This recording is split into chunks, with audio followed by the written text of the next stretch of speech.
Hello and welcome to today's Valentine's show.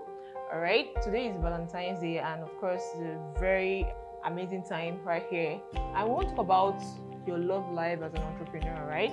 And I mean, this is a very important topic that a lot of entrepreneurs have been running away from, and we basically don't talk about it a lot. All right, but here on BEWA, we talk about your life all round, in terms of your business, your career, and even your love life. Okay. So on today's Valentine's Day, we are going to be talking about how to build a healthy love life as an entrepreneur. All right, beyond the business and all the career stuff that you do, how can you build a healthy love life? And with me today on the show is an amazing marriage coach. She is a certified relationship coach and also an Amazon best-selling author. She's written books. She's written tons of books. I mean, she has amazing, content for singles and couples, right? And she is the founder of Lovers and Couples Academy, all right, which is Africa's leading relationship school. I mean, this is fantastic. And we're going to talk about a lot of things right here, all right? So let's just welcome Mrs. Agbor to the show. Drum rolls. All right, so welcome to the show. Thank you so much. Today is Valentine's Day. I mean, today is the day where everything is going on here and there and all that. So let's just hear from you. Like, I know this is the day where people get to exchange gifts, like boxers and cichlids and things like that. But I think that, we are coming to a more aware environment and even a more aware era where love life becomes more authentic. I mean, there are a lot of things that I think are updated by now. Yeah. All right. Now, talking about gifts for Valentine, let's even start from there. How do you appreciate your partner during this Valentine's Day beyond just the regular stuff that everybody knows about? Okay. I'm excited to be here, first of all. That's a very important question because year in, year out, there is this debate online about boxers, about singlets and all of that and what have you not. Okay, but I think the very thoughtful gift to give to your partner this season is for you to first of all know what your partner love language is. Okay. So we have 5 love languages. We have the act of service, words of affirmation, we have gift, we have physical touch. Singles, please, very, very take that one easy. And then we have the quality time. Okay, so what your love or what your partner will really appreciate as a gift has to do with his or her love language. Okay. If your partner love gift, I think this is the best time to show love to your partner in the form of gift. And if you have a partner and that wants you to spend time with him or her, and she's always saying, you don't have time for me, you don't have time for me, I don't think this is a time again and to go and buy more gifts. You should be able to speak your partner love language at this kind of time. So even if you want to buy gift, go easy on the gift and then present your time. There's so many individuals that will just appreciate it if their partner can just spend the day with them. Yes. Okay. So, and they always complain. I'm saying this why because I've seen so many come to me and they just say, my husband does not love me. And I am with the man. I'm like, what is going on? The man's like, I love her so much. And then I just know that the issue is how the man is showing that love. If her love language is quality time, she will want you to also spend time with her. So this vows day and all of that. So you should be able to just gift that special person in your life a gift that he or she will appreciate.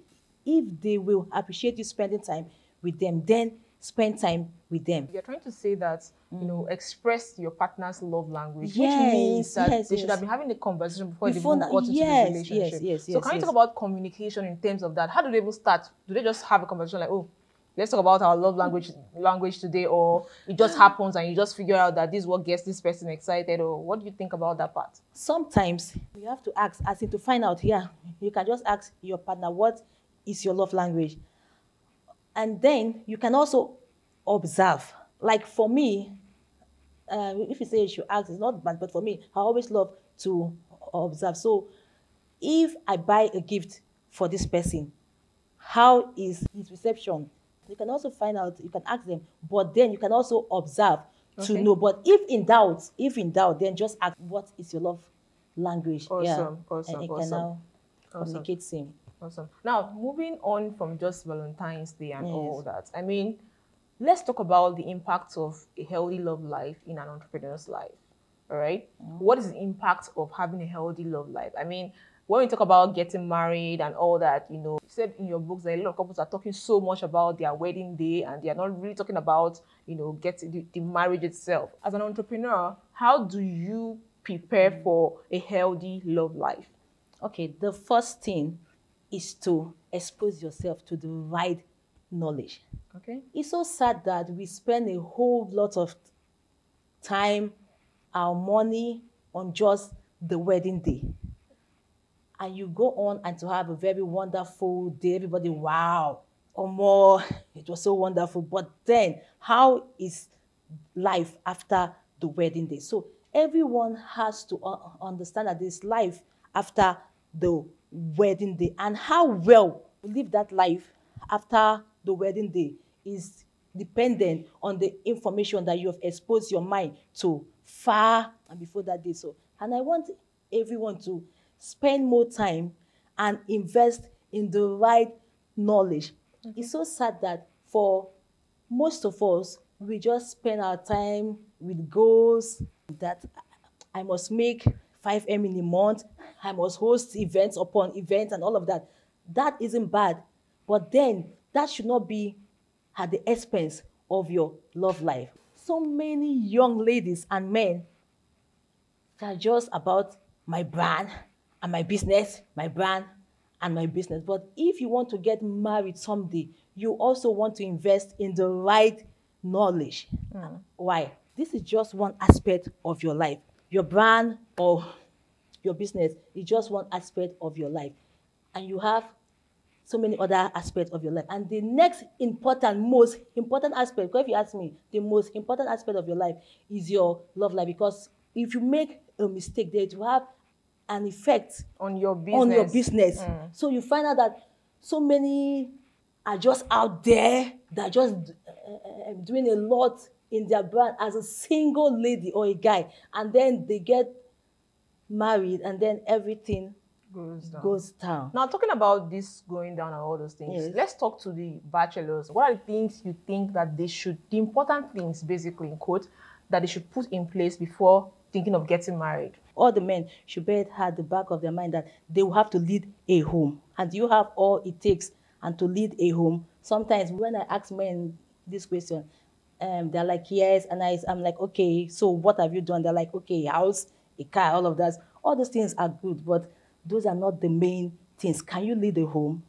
If you can't lead yourself now, how will you be able to lead your home? So you should bear at the back of your mind that you should be said to be a man indeed, and because you should be able to lead your home when you get married. So Okay. get exposed to the right information and then know what it takes to lead a home. And then you also put things in place as well. Don't just go and but you're just saying, get married, and then you get married, and then you don't have what it takes to successfully run your home. So you must have what it takes to successfully run your home as well. Okay, those things that actually help them to successfully run their home. Can you mention like two of them? And The first thing, money. Okay. Yes. Then set your own rules for your home. Yes, Okay. you should be able to set your own rules for your home. Why? Because you come online, you will hear a lot of things that men do this, men do that, men. You should be, when you hear all these things, just sieve them. You don't take everything hook, line, sinker. Okay.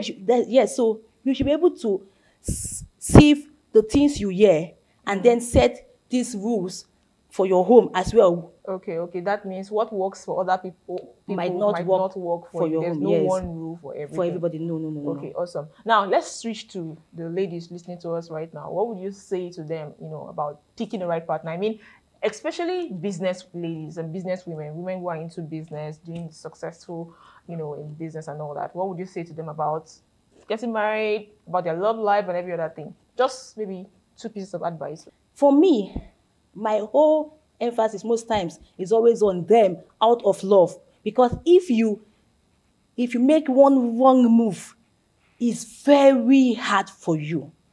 So the first thing is that get married to someone that understands what you do.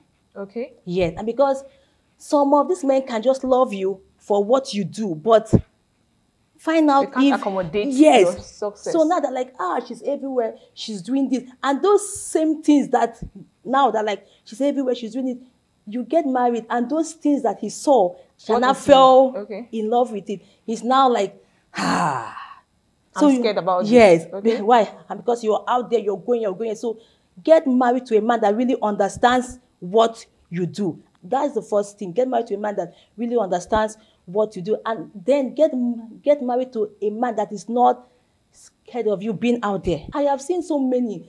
Please come in, like, my husband is saying no. He said I should not go this, and he's saying this and that. You should not do this. And if you just find out why the man is saying no, he's saying no because he's scared. He's scared. So get married to a man that can help you grow. Yes, and because if he can't help you in that aspect, it's not easy. When you get married from nowhere, that's one child too. By the time you are a wife at home, you are a mother. If you don't have a man that can help you, it will be hard. So you just find out that you see a girl that is just doing so well, and she gets into a man's house and see everything just goes down. It's just going down because it's not very, very, very easy. So get married to a man that can help you grow. Okay. As well, yeah. Okay, that means there has to be some kind of like alignment of vision yes. and all that. Okay. Yes, now let's talk about friendship in relationships, both dating relationships and marriage relationships. I mean, there are a lot of people who say, oh, marry, it's like a common thing. Marry your friend. I mean, everybody says that a lot. What does that thing actually mean? I mean, for people out there who are still confused about it, because I think recently I saw a conversation going on there, like this marry your friend thing. We still don't understand what this thing is about. Okay, does it have to start from friendship to this, or it can start anywhere? Just throw more light on friendship, dating couples and on friendship is very important. Why? When we say friendship, like you feel at home with this person. There are so many wives that don't feel at home with their spouse. As in you're on the phone with your spouse and you're afraid. The man is almost home. And he just calls you like, hey, it's almost home. Like, this friendship is not there. So when we say friendship, feel at home with this man, just be yourself. That is just the word. Just be yourself with this person and then feel at home, yes, with this person. And it's very important. That friendship is very, very... Actually very important. Yes. Okay. So let's talk about you now, like personally. You just, you've been able to build your brand, I think for over 5 years now, right? Yeah, 5 years now. As a mother, you're a wife, and then you still have to come out and show up yourself as an entrepreneur. What would you say are the best relationship decisions you've taken, that's helped you to actually have a balanced life? I mean, in a way that one part of your life is not suffering at the expense of the other. What can you say are the things? I got married to a supportive partner. My husband is super, super supportive. Okay. Yes, so he's been there for me. And there are sometimes I'll be having an event, when I'm having the event online, and you just see him there with our son. He's just going out with our son. Like, the home is just so calm. Like, my home is what can help me just think, and I will always have one idea or the other. So I always say that I got married to a supportive partner, and I made the right choice of a life partner. So that has really helped me as well. Okay, so that's very interesting to know. How can partners out there be more supportive to their partners? I mean, if they're entrepreneurs, what are the basic things? You talked about someone, having a partner who is like helping you with other things while you're trying to do this other thing and all that. Let's just give like 2 instances of, how being supportive can actually look like in an ideal home. Yeah, but you can help her with it. Now I'm even saying help out. It's not really helping her because that is your own child as well. So be active in your home, because I was about saying you can help out, but that is a very wrong mindset. Ideology. When a man is with his son or with his kid, he's not helping out. He's just being active in his home. So be very active in your home, and then be sensitive to what your partner wants per time. Okay. If your partner wants space, help her have that space. So be very sensitive. Why? Because we are out there, and sometimes being out there, you're so busy with your brand online, and if you don't have someone that is active in the running of the home, your home will suffer. Okay. So you have to be active in the running of your home, not help out. I was almost saying help out, but not help out, because that is your home as well. So be active in the running of your home. Okay, Yes. That's very awesome. I think with this viewpoint, people out there can actually be able to live a healthy love life. And I like the fact that BEWA talks about conversation. I mean, when we had the Let's Talk Youth campaign, Yes, one of us, that. Yes. you know, and you talked about love life. People were inspired to go live. I mean, there's so many things we can't even cover in just a show. So now, people watching us now, how can they connect with you? Probably get your books or have a consulting session. Just tell us a bit about how to connect with you and then get your book. Okay, I am on Facebook. You can send me a DM. My name on Facebook is Odi Adede Agbor.